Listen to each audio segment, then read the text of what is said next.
sa kaisahan sa Espiritu Santo, Diyos sa tanan ng mga tubig sa mga katuligan. Amen. Paliyong paghihipon na mananong kita sa bulong sa Diyos.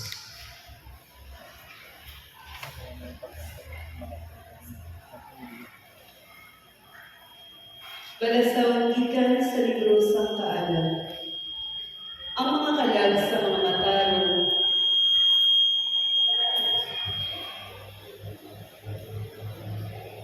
Yara sa kamot sa Diyos. Kag wala asing kapita sa mga tandog sa iya. Ang ila pagdaliwan, hindi nakabit sa mga buang-buang kabalawang king kakapalaran. Kabuay katapusan na pagbulag sa aton. Apang sa pagkamatuod, ang mga matarong yara na sa paghidayat. Daw nag-ano sila sa napugid na silot, apang makasalin naman sila nga dili na mamatay na masa. Malipot kaayo ang mga kasakit na ilang-ilagihan, kung ikumpara nini sa way katapusan ng kabulahanan na ila na bagong gikan sa Diyos. Gintilawan sila sa Diyos si pareho sa bulawan na ginatilawan sa orno. Kag nasapon sila nga tapos na mandiya kaupo. Ginbago niya sila subong sa mga halal na ginsugo sa altar. Ang pulong sa Diyos. Salamat sa Diyos. Hatagi siya ang Ginoo sa imo pahuway na dayon. Hatagi siya ang sa iyong pahuway. Ang Ginoo ang mga magkapawag kag kaluwasan. Sino bala ang akong kahadlukan? Ang Ginoo nag-aapin sa akon sa tanan nga katalagman. Wala ako si kahadlukan. Hatagi siya sa iyong pahuway. Isa lang ang kabutangang akong ginapangayon sa Ginoo. Isa lang ang kabutangang akong naluyagan. Ang pagpuyo sa balay sa Ginoo sa buos ko nga kabuhi. Ang pagpamalandong sa iya kaayo, kagapag kalipay upod sa iya sa sulod sa iya templo. Hatagi siya sa iyong pahuway. Pamandi ako, O Ginoo, sa akong pagpanawag sa imo. Kaluoy kag sabta ako, O Ginoo, magapalapit ako sa imo. Hindi ka magpanago sa akon. Hatagi siya sa iyong pahuway. Balasang gikan sa sulat ni San Pablo sa mga taga-Roma.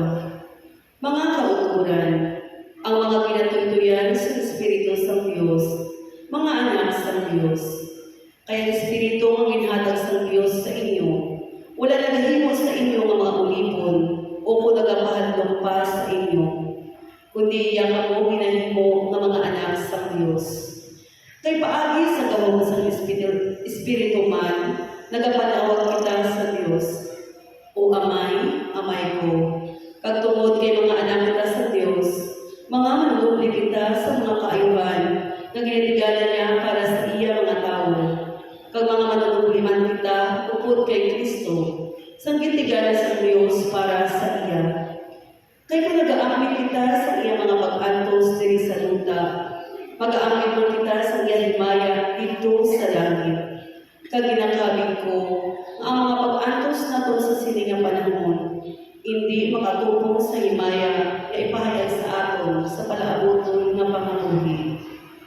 Ang tulong sa Diyos. Salamat sa Diyos. Halilugod din.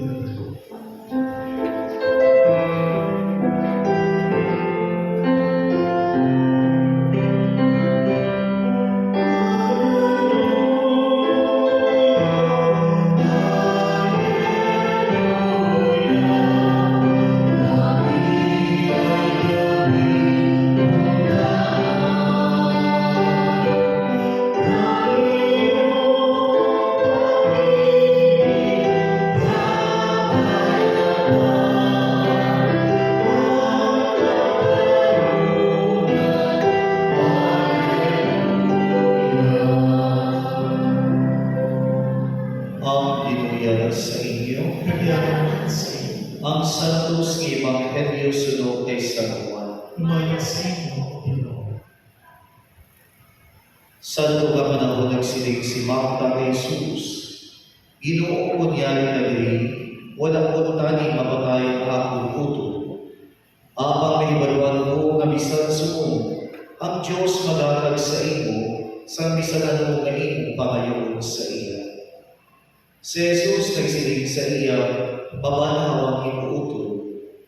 Nagsabat si Marta, nahibaluan ko nga mabanaw siya sa katapusan na adlaw. Si Jesus nagsiling sa iya, ako ang kabanawan kakang kabuhi. Ang nagkabuhi nga nagatuo sa ako, hindi naging mapatay. Nagatuo ka sini, nagsabat si Marta, oo Ginoo, nagatuwa ko nga ikaw ako ang Kristo, ang anak sa Diyos na magagaling sa kalibutan.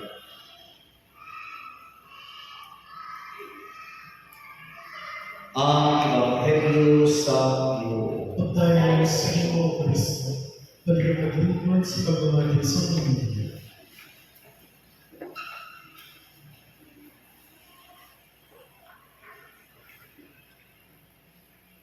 Maskin sino na ordinaryo na tao na nagapalagkan sa iya ng pamilya,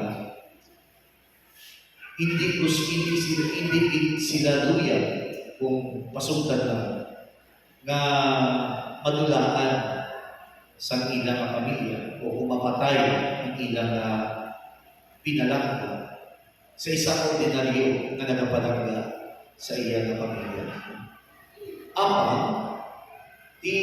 Ang realidad din nagahambal sa aton, maabot kinatiun nga magagulagay kita paagi sa kamatayon.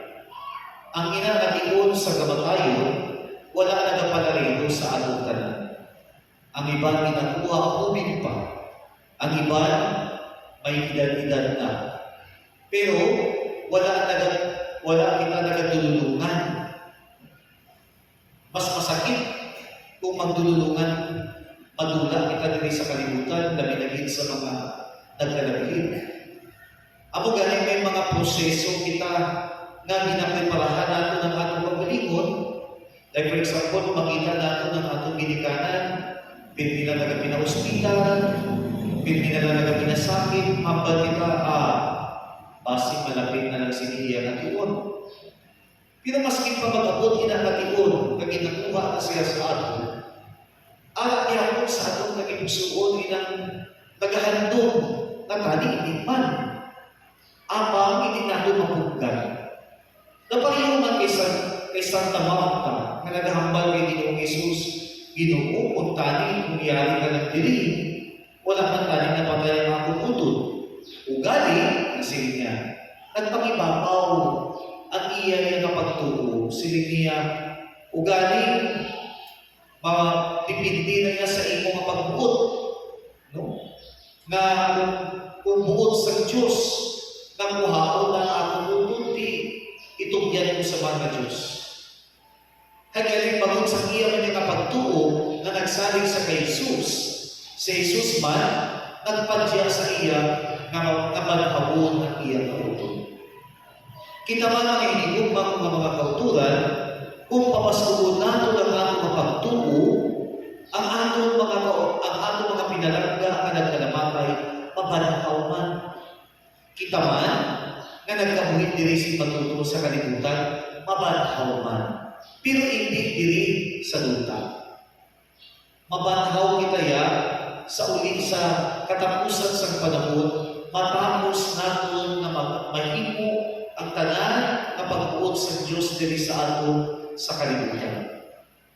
Mas maayo galing na iyan ang atong pagkabanhaw, matabo sa katapusan sa panahon, kung sa diin, hindi na kita mag-experiensya sa anuman na kasakit o kabunday, o kamatayan diri sa kalibutan. Kay si Lazaro, sa ginbanhaw ni Jesus, nagbalik siya sa pagbantyak sa kasakit. Anuman ang ginawa natin ang kabunday na kasakit sa kalibutan, ginirin siya ng liwan Lazaro sa panahon ni Jesus. Pero kita ya, mabanhaw sa ulihi, wala na kita, wala na kita sa eksperyensya na anong kabunday na naisisya natin sa kalibutan. Ganyan, mas nakakabunday sa atong na madulaan sa kapinalang, tani pa rin sa Marta, pabasuon nato ang ating mapagtuo. Mas pabasuon nato ang ating pagsalig sa kay Jesus, sa ating mahal na Diyos, na kung sa diin, ang Diyos siya ang mas nakaibalo kung ano ang pinakamaayon para sa ating tanan. Kung saan o ang dion sa ating kamatayon, kung saan o kita magagwaon sa ating mga pamilya. Ang importante, Nga tani adlaw-adlaw, mangibabaw ang atong pagtuo pareho kay Santa Marta. Gani subong nga panahon sa sininga misa, tani itugyan nato si may pagtuo ang atong utod ni si Benhor sa mahal na Diyos, na siya ang nakaibalo kung ano ang mas maayo para sa atong utod na si Tay Benhor.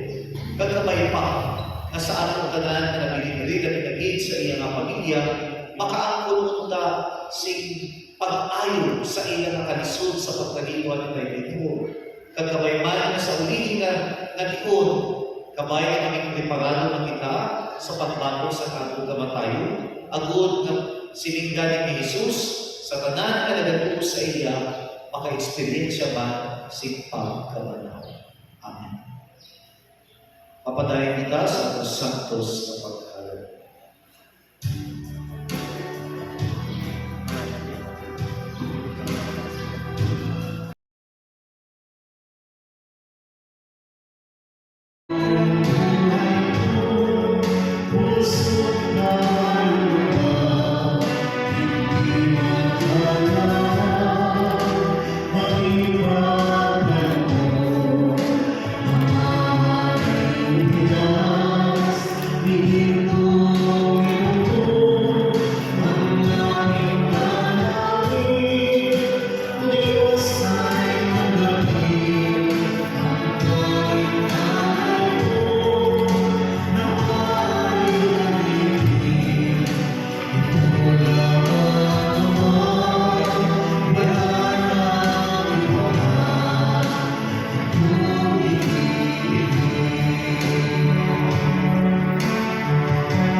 Luwaso mo kami Ginoo sa tanan nga katabutan, at lagi kami isig paginaay sa among Panginoon.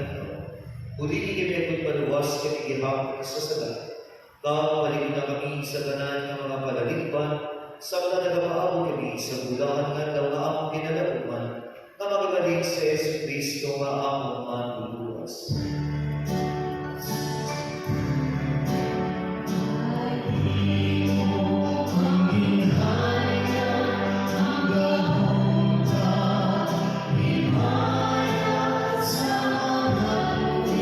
Sa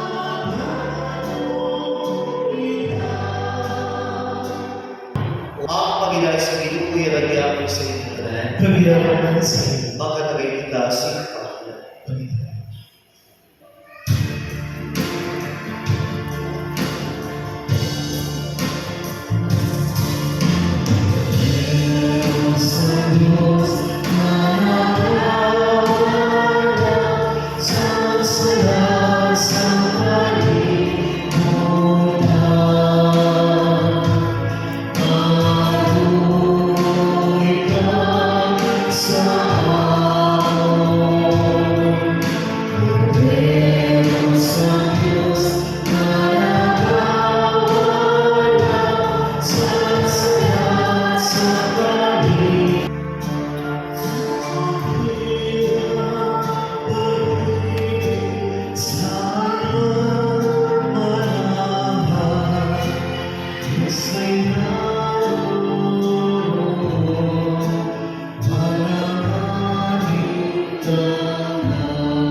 Mayroong hapon sa tanan.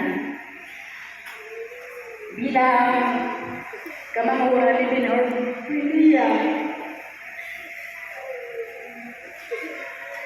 Lubos kita ko nga nagpasalamat sa tanan na nagbuylog sa ahon ang lisod. Sa tanan ng pamilyang Pilia. Sa pagpatigayon, yung maplasan, ang katapusan, yung puloyan sa ning amon utos, madamo din niya sa akong magulang, dahil sa akong mga Diyos na nagbumili. Sa pamilya Pilipino, madamo din niya sa lahat, na sa talaga ng mga sakripisyo, kayo din natin sa amon na utos. Salamat. Isa ako ng tulog sa Biblia. Kung sa sige, siya ang pusa na naglulo sa ospital. Salamat din.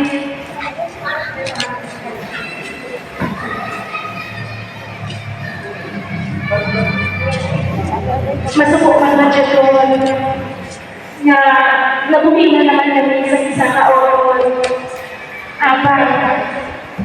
Lubos na ito hindi na matulog ng ating nabuhi ay ang ganan. Kailangan din natin ang matulog na ang Diyos ang may plano para sa ating kanan. Sa mga natataan, magpakabakod ka mo. Ipag-ibagawin ninyo ang pag-ibulma sa tagsakagsa. Wala sa ibang na magabulit, kundi ang nag-ulurod, ang bugin ang i-priority sa tanan. Magpatawag ang tagsa-tagsa. Kaya kamo na lang ang tatlo ang nagbilin. Kaya kami yung mga tiya at tiyo mo, o tadipaka mo. Hindi ka mo naman pagbabayan. Salamat din sa tanan-tanan. Sa liwan, maayong hapon.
Hindi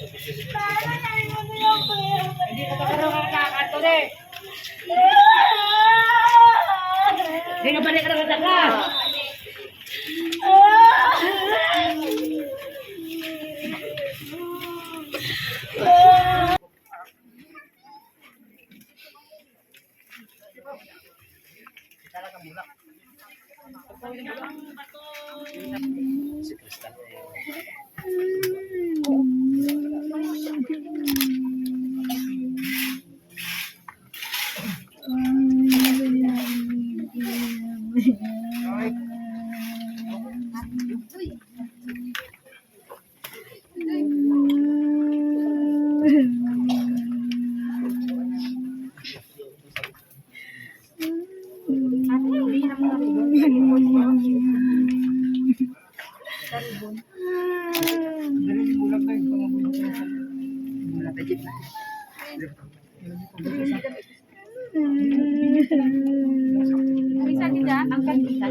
Okay na, okay na.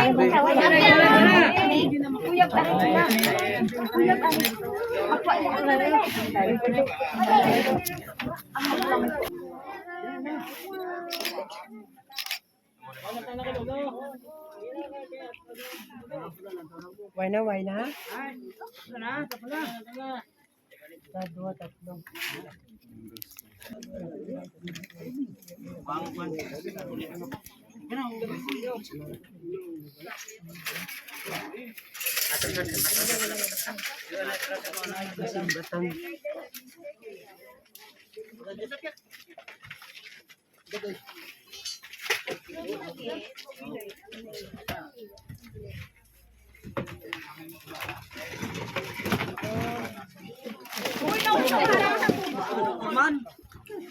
Dali na sa toy ay.